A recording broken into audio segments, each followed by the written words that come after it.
Je suis Catherine Bizerne, je dirige le Festival Cinéma du Réel depuis l'année dernière. C'est donc ma 2e édition et c'est la 42e édition du Cinéma du Réel. Le Cinéma du Réel est un festival consacré au cinéma documentaire. Il a été créé au sein de la BPI, la Bibliothèque publique d'information au Centre Pompidou. C'est un festival qui est très proche de la production cinématographique documentaire française. C'est aussi un festival qui est reconnu dans le monde entier. Donc c'est un festival à la fois très ancré dans le panorama du documentaire français, mais aussi c'est un festival qui est reconnu et aimé un peu partout dans le monde. Le Cinéma du Réel, c'est un festival au départ à la fois prospectif, c'est-à-dire qui va interroger les formes du cinéma documentaire. C'est aussi un festival qui dialogue avec le genre documentaire, c'est-à-dire son passé, le patrimoine, les auteurs et ce que le cinéma devient.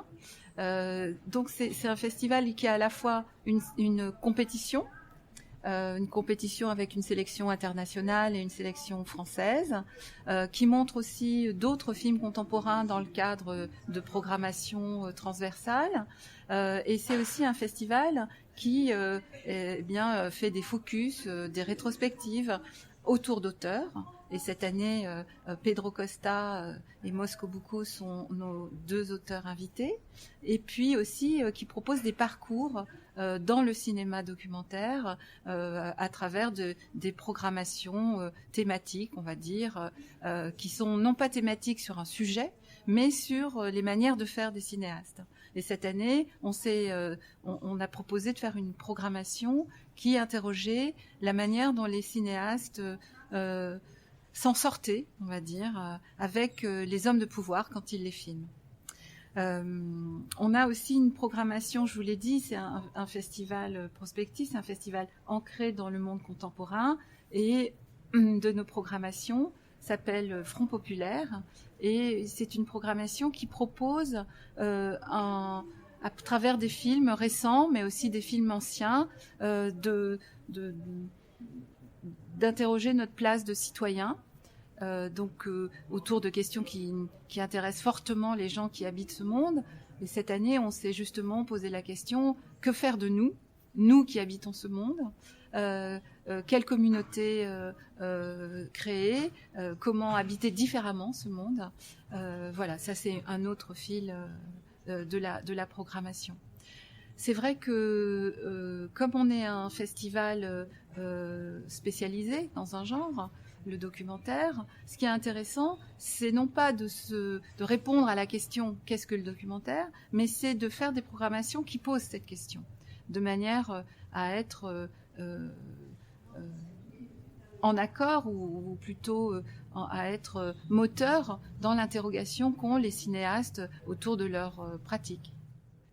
Cette année, on a choisi de rendre hommage à 2 cinéastes contemporains, donc 2 cinéastes vivants, 2 cinéastes en activité. D'une part, Pedro Costa, et la raison est spéciale puisque son film Dans la chambre de Vanda est un film qui a été fait en 2000, donc c'est un film qui a 20 ans. Donc c'est une programmation qui s'appelle Dans la chambre de Vanda à 20 ans. Bon, c'est pas simplement pour fêter un anniversaire, c'est aussi parce que ce film, quand il a été montré au Cinéma du Réel en 2001, il a vraiment été un événement dans le festival, mais pas que dans le festival. Je pense que Dans la chambre de Vanda est un événement pour le cinéma. C'est un des premiers films qui est fait avec un outil pauvre, qui était une petite caméra DV. Et en même temps, c'était un film qui rebattait les cartes de la relation entre un film et un spectateur, puisque tout d'un coup, aucune identification n'était possible, que ce film est à la fois une fiction, mais dans lequel tout est vrai, comme dit Pedro Costa de son dernier film, Vitalina Varela. Donc c'est aussi un film où la question documentaire-fiction est complètement évacuée. C'est pas une question pertinente. quand on est face à un film de Pedro Costa. Voilà, c'est un peu une des raisons pour laquelle j'ai choisi de montrer quelques films de Pedro Costa, puisque l'idée, c'est pas de faire une rétrospective intégrale. L'idée, c'est de montrer 4 films. Les 4 films qui, pour moi, font un ensemble. On peut même dire une saga autour de personnages et de personnes réelles que Pedro a rencontrés.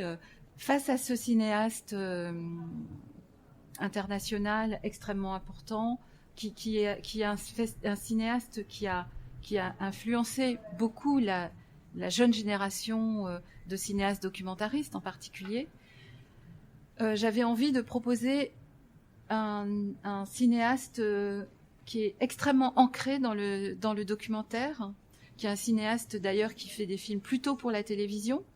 Mosco Bucco, il a une actualité particulière, puisque le film qu'il a fait à Roubaix, sur le commissariat de Roubaix, est un film qui finalement est revenu à la lumière. C'est un film de 2008, et il est revenu à la lumière grâce à Arnaud Desplechin, qui a fait un film qui est sorti cette année en salle, qui s'appelle Roubaix, une lumière, et qui est une adaptation. Comme il aurait fait une adaptation littéraire, il a fait une adaptation du documentaire de Mosco Bucco. Par ailleurs, Mosco Bucco a fait plusieurs films sur la mafia, dont un film qui s'appelle Corleone, le parrain des parrains, qui a été montré sur Arte l'année dernière.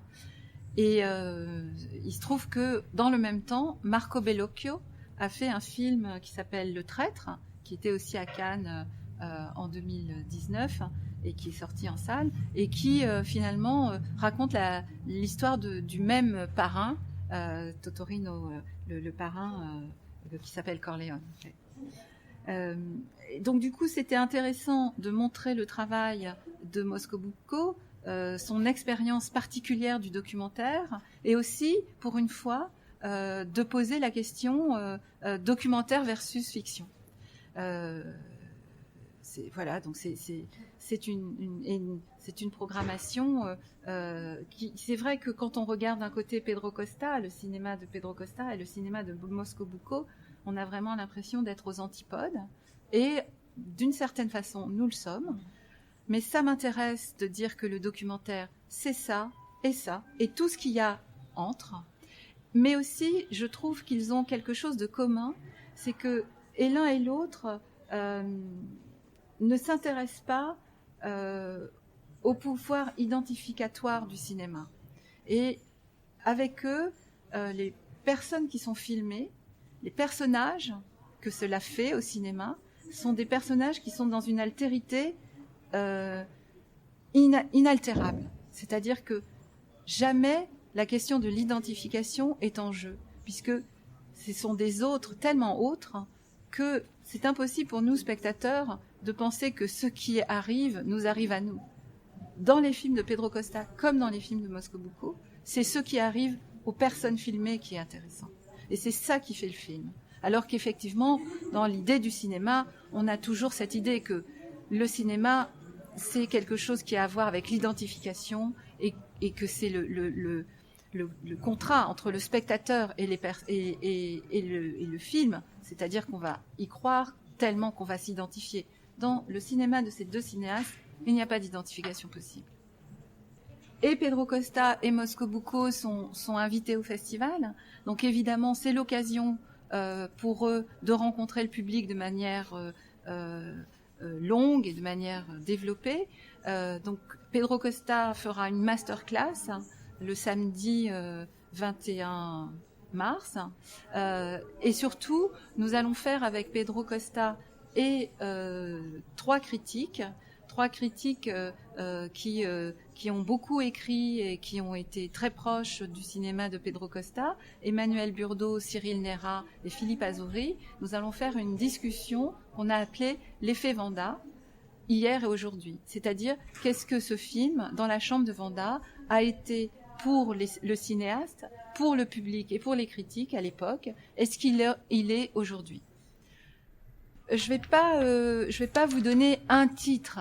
Je rappelle que dans la sélection, dans la sélection internationale, on montre 23 films.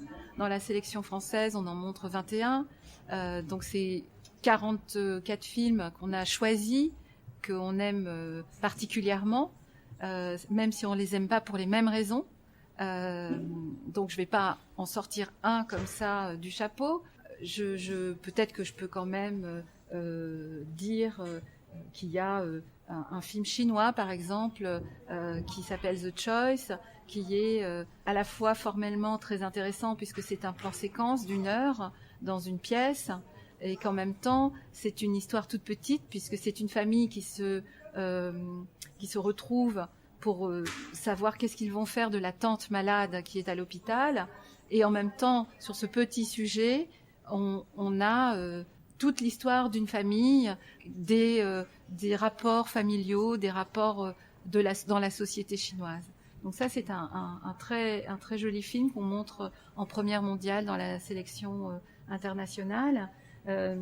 Dans la sélection française, tous les films sont en première mondiale. Et je voudrais peut-être dire qu'on montre aussi un film très très beau dans une séance spéciale, puisque c'est un film qui fait 8 heures, qui s'appelle The Working Days, les travaux et les jours. C'est un film qui est filmé au Japon, qui suit l'histoire d'une famille pendant une année. Évidemment, 8 heures de film, c'est une expérience pour un spectateur, et je conseille vraiment à tout le monde de venir faire cette expérience. Le festival Cinéma du réel, parce qu'il est à Paris, il a aussi une importance pour les jeunes étudiants, pour les personnes qui veulent entrer dans le milieu du cinéma, et en particulier dans le milieu du documentaire. Et c'est vrai que pour moi, c'est important que le festival soit comme ça une porte d'entrée. Une porte d'entrée à la découverte du documentaire pour le public, mais aussi une porte d'entrée pour le milieu, pour entrer dans ce milieu du cinéma documentaire. C'est pour cette raison que dans le cadre de ParisDoc, qui est notre plateforme professionnelle, on a créé des matinales qui sont des moments de discussion en entrée libre, sur inscription, et où on échange autour des métiers et aussi de leur évolution. Alors on va cette année s'intéresser à l'audio-description. On va aussi s'intéresser à quelque chose qui est de plus en plus en question dans la programmation des films en salle, qui est la place du spectateur prescripteur. On va aussi s'intéresser aux drones comme outil de prise de vue. Et puis, la dernière de ces matinales, on l'appelle la matinée des idées, puisque c'est un moment de brainstorming où on invite tous les cinéastes qui le veulent à venir réfléchir ensemble au film à faire. Quel film faut-il faire maintenant, à partir d'une thématique, sinon ça partirait dans tous les sens. Et cette année, on a choisi l'idée de qu'est-ce qu'on fait de tous ces corpus, nouveaux corpus d'images que sont les corpus numériques, les images YouTube, les images des jeux vidéo, les images qui sont créées dans le cadre d'études et particulières.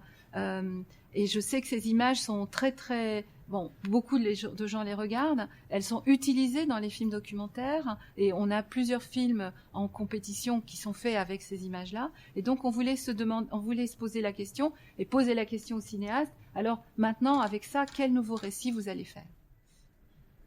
Il me semble que la chose la plus importante dans un festival, c'est ce mot que j'ai dit peut-être plusieurs fois déjà, qui est le mot expérience.